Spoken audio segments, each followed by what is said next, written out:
It's a paper cutter.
It says, I am the mistress of pain. Give me what I desire most.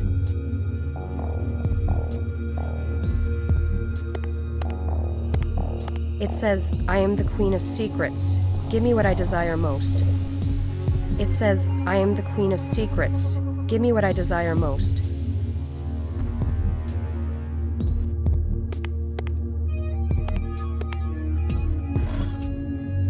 I've seen the other half of this at Mia's apartment. I better go find Mia.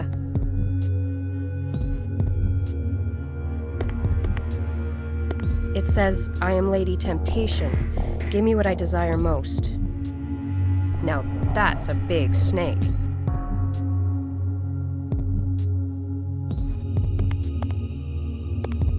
It says, I am the Baroness of Blood. Give me what I desire most. Her mouth is open now.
Mia, can I have the key to your apartment, please? I need to get the other half of the apple. Sure.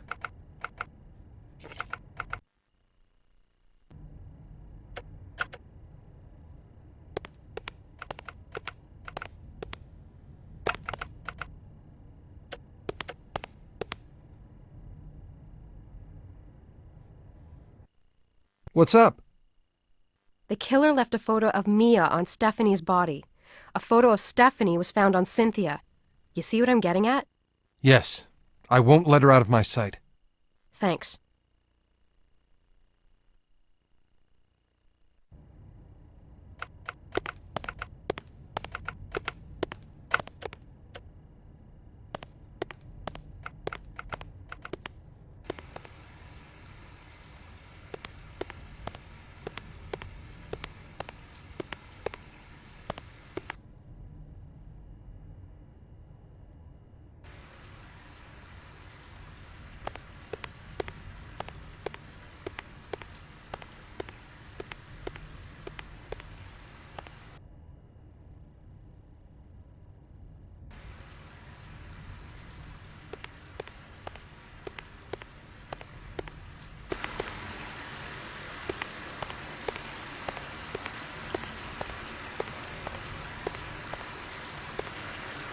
I don't need that.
So, is Cola all man? Unfortunately, no, he isn't. Damn!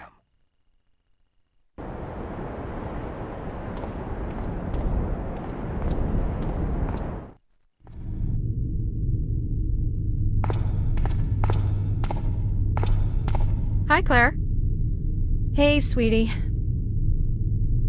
What's up, sweetie? You look whiter than aspirin. Well, I'm a little freaked out. Okay, Claire is worried now. Talk to me, sweetie. I've been reading my grandfather's journal. Well, it's not really a journal, more of a case memoir. Anyways, it's about a case he was working in Prague. He was hired by some local prostitutes to help stop and arrest a serial killer. My grandfather accepted freely, too. Well, to cut a long story short, the murders in Prague resemble the ones we have now. I have this eerie feeling that the killer knows my background and he's mind-fucking me. You think that our killer found out about your grandfather's case in Prague and is now copying that killer's MO? That pretty much sums it up, yes. That is freaky. If the killer does know about your grandfather's case, why not be more blunt about it? What do you mean? Well, why doesn't he rub your face in it? Be more obvious about it. He is, but I'm not picking up the signs. Like the message, disturbed sanctuary. And now this one, a sinner's pardon? He is definitely rubbing it in my face. I'm just at a loss for their meaning. Did you finish reading those memoirs yet? No, but trust me, I will. I have an errand to run first. It's a good theory, but I think you should finish reading it. So what can you tell me about this one? She died by strangulation. Look at the lesions on her neck. Like victims 4 and 5, she was eviscerated. Again, the mutilations were probably done post mortem. But he did something completely different this time. What's that? He put some of her intestines in the paint buckets. I noticed she was missing some, so I looked in one of the cans. In all my years of service, I've never seen anything so grotesque. Do you think that there are 2 of them working together? No, I don't think so. It's not common to have 2 serial killers working together. I can only remember 2 cases, the Hillside Stranglers and Lucas and Toole. No, this is the work of one man. He's changed his pattern to match someone else's. The first 3 were beaten and drowned in water. By the 4th victim, the killer started to mutilate the body by evisceration, but the cause of death was still drowning. The 5th victim was pretty much the same. Is there anything else you can tell me? Not really, sweetie. This one's hard due to all the damn paint. I'll give you a full brief later. Okay. Did you remove anything from the crime scene? No. Why? Oh, come on now, Victoria. I know how you like to cut corners, especially when you get to a crime scene before I do. What, you think I forgot what you pulled on the Mississippi case? No, I would never assume you would forget anything, actually. Yes, there was a photo in the victim's left hand. Also, I grabbed her work pass. Oh, yeah, I found a silver rose under the elevator over there.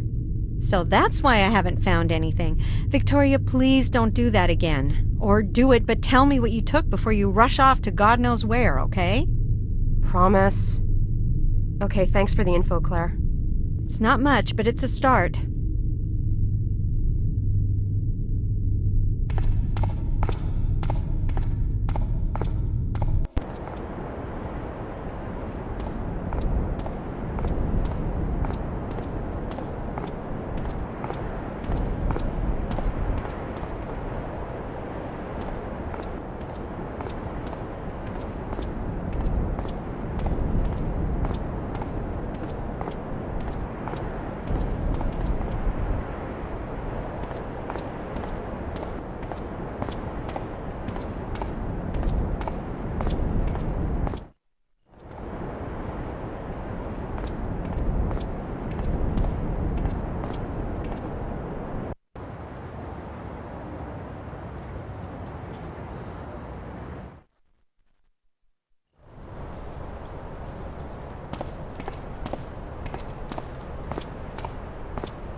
door's locked.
The title is Perfect Love.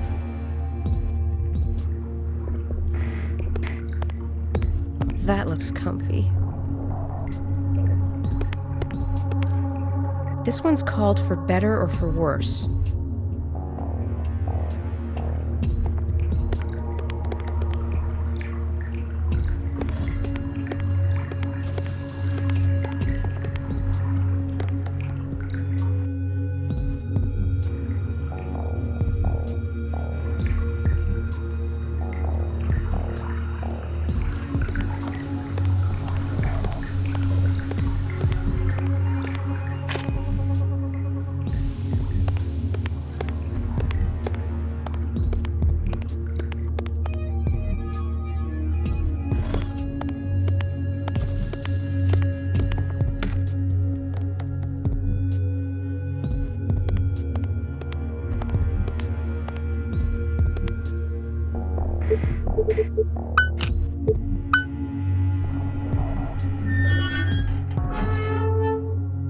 It says, I am the Queen of Secrets. Give me what I desire most.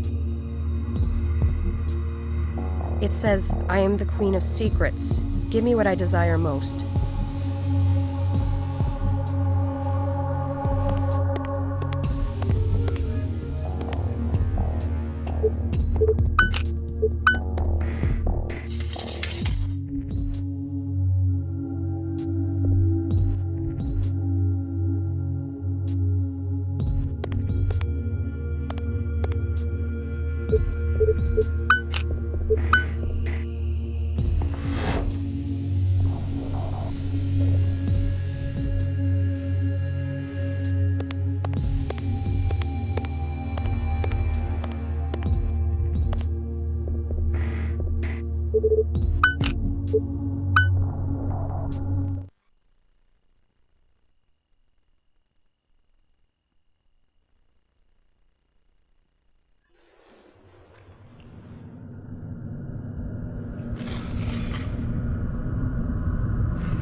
I must find a way to get to that book.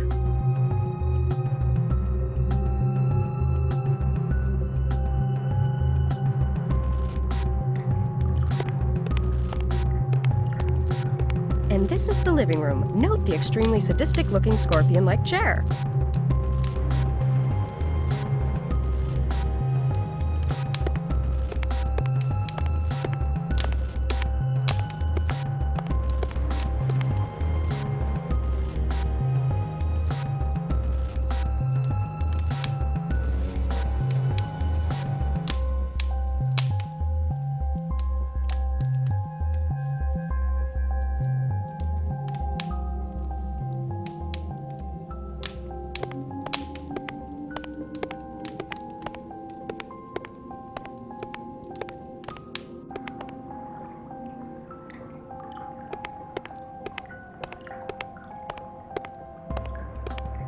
Now that's a nice bed.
Mark Ackerman? Mark Ackerman! It's Ackerman! So I was to take the fall for this, huh? You little son of a bitch. So you covered his tracks for money, huh? You know how many died for your greed, you bastard? Huh? Do you? I'll make sure you go down. Oh yeah. You have the right to a phone call. You little smartass punk!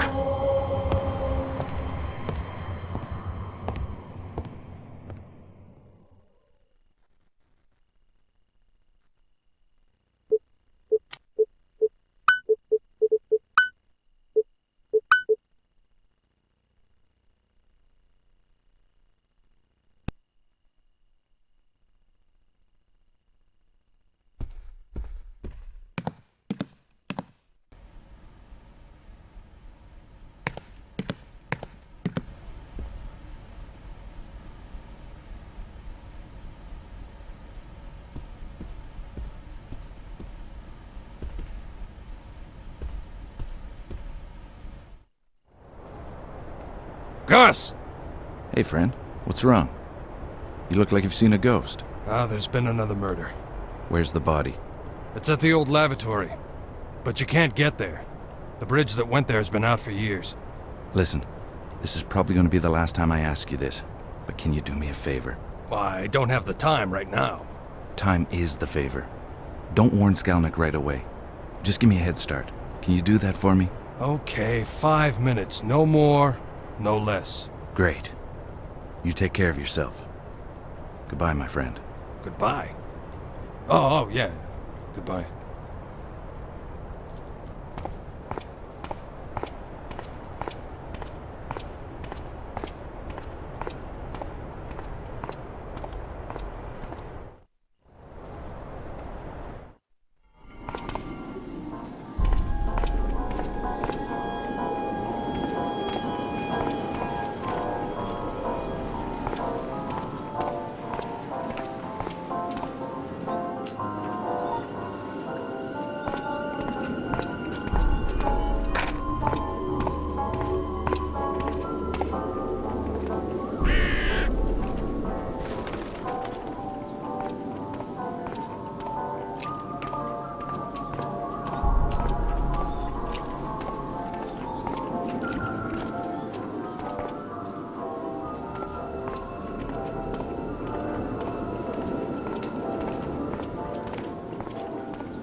I don't really want to get wet that badly.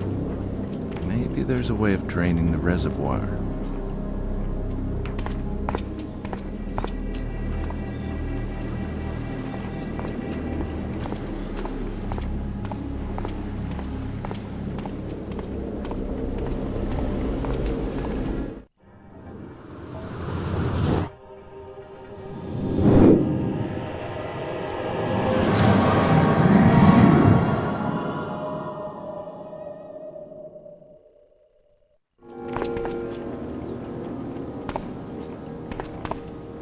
Another ring.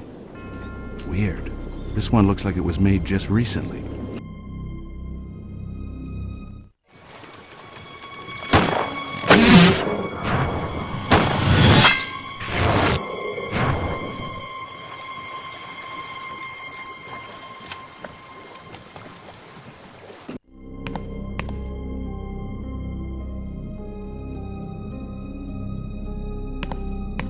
The door is locked.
This must be the key to this door. It won't budge.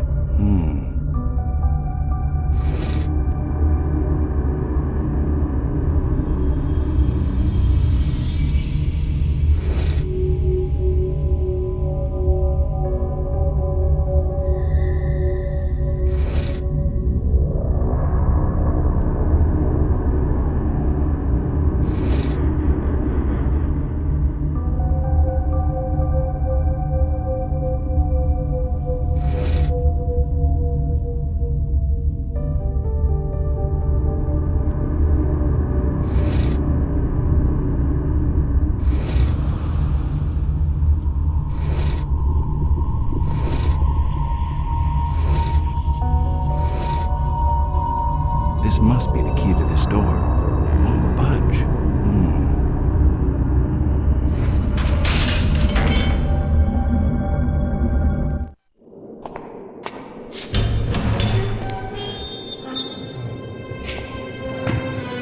What the hell?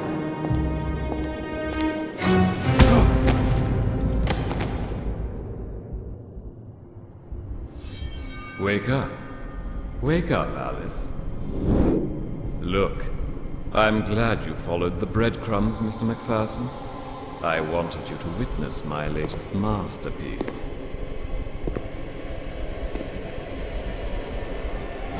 Wake up, dear. I wouldn't want you to miss the pain.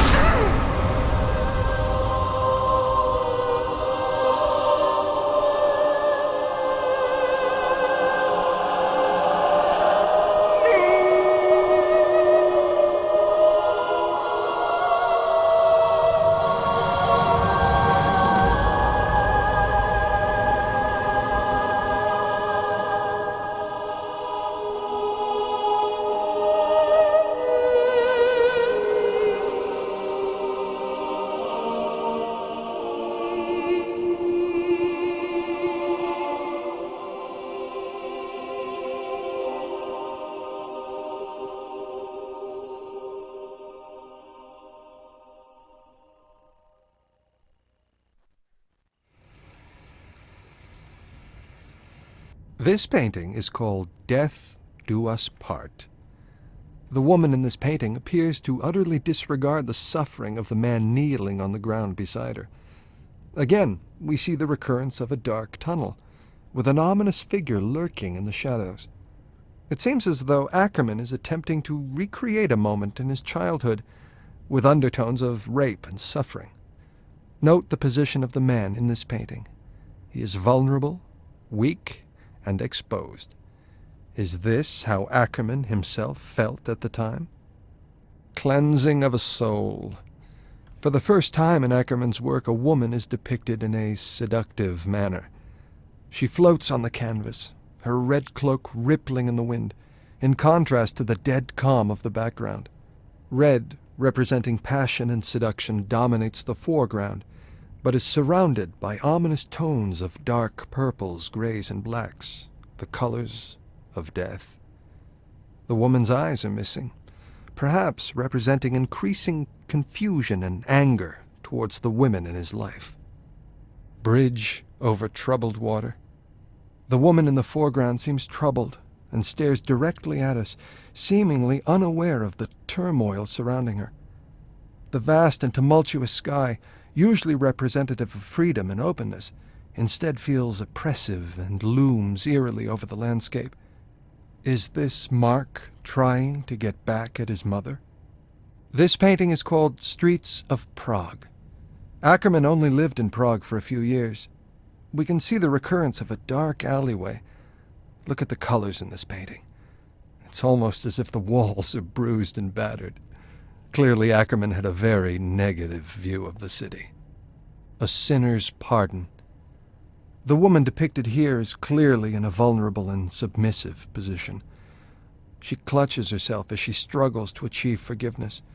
Perhaps one might see this as Ackerman's vision of how his mother should have asked for forgiveness for failing to protect him. The first one is called Abandoned.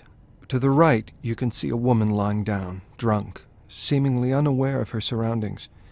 In the center of the picture are two eyes, eerily cutting through the darkness.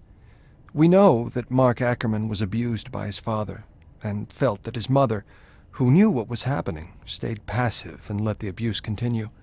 This is mirrored in the painting, where the woman depicted seems unwilling to react to the approaching danger. This one is called The Pupil. The title suggests that Mark connected with the subject of this painting. Although trapped in his own prison, Ackerman was able to find escape through his pupil, represented by the light reflecting through the window onto the subject. He is using this man to escape from his own prison. The title is Mindless. This man is literally mindless. Note the stitches on his forehead where he was presumably lobotomized. This represents Mark's worst nightmare, being trapped in a prison of both body and mind. Although standing in a corner surrounded by darkness, an open window sheds light onto the scene. In a cruel irony, however, the subject is unaware of this window to freedom and remains a prisoner. Ah, Beatrice. The woman depicted here, a nurse, seems to represent Mark's ideal woman, and perhaps she was. Attentive, loving, and seductive, she is surrounded by angelic hues of white. Her skin tone is rich and alive, in contrast to his earlier works. This one is called Dr. Hyde, and is the first in his LA series. We know that Ackerman was committed to a mental hospital in the 30s. The man in this painting represents Mark's psychiatrist. It is a caricature of a dishonest man, whose gaze is masked behind thick glasses. The painting has an air of condescension. Look at his smile. He looks like the village idiot. It is obvious that Mark had no respect or admiration for this man. This painting is called Moonshine Traffic, his second painting in Chicago. One senses that Mark is comfortable here. The sun is rising, pushing out the darkness. Notice the warm oranges, yellows, and reds. Perhaps Mark is finally at peace and feels at home in Chicago. This one here is called Disturbed Sanctuary, and is the first in his Chicago series. One of the unusual aspects of this painting is the perspective from which it is created. One feels as though Ackerman is an unwanted guest in the room, almost hiding behind the curtain. The woman shown in this painting appears blissfully unaware of him or the darkness that surrounds her sanctuary of light.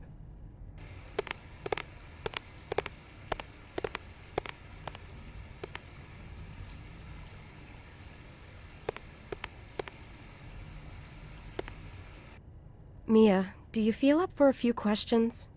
Sure. Can you tell me, is this you in the picture? Yes, it is. Where and when was it taken? I don't remember anyone taking a picture of me at that party. It was a rave in an abandoned warehouse somewhere. It was a few weeks ago. Who were you with? I was with... Sorry, Mia. Stephanie was with you. Yes. How did you meet Stephanie? I met her at work. So you, Cynthia, and Stephanie worked at the club? Yes. Who's the fourth girl? I don't know her real name. She was known as Queen of Secrets. The rule was never to give our real names to the clients or to the staff. But me, Steph, and Cynthia didn't respect the rule. We often partied. We got pretty close. But she respected the rule and never mixed with us.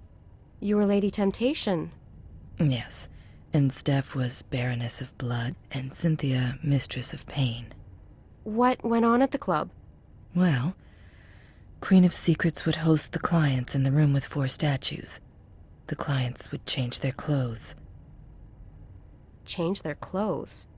Yes, they would put on Victorian-style cloaks with top hats, and they would wear masks. Masks? Yes, it was a rule never to know their true identity. These men were probably rich and powerful. It was to prevent us girls from blackmailing the clients. Plus, it heightened their experience with all the role-playing possibilities. It put them at ease to know that we didn't know them. The money was absolutely insane. Thanks, Mia. I want you to stay with Richard for a while, because I might have more questions for you. Is that all right with you? It's no problem.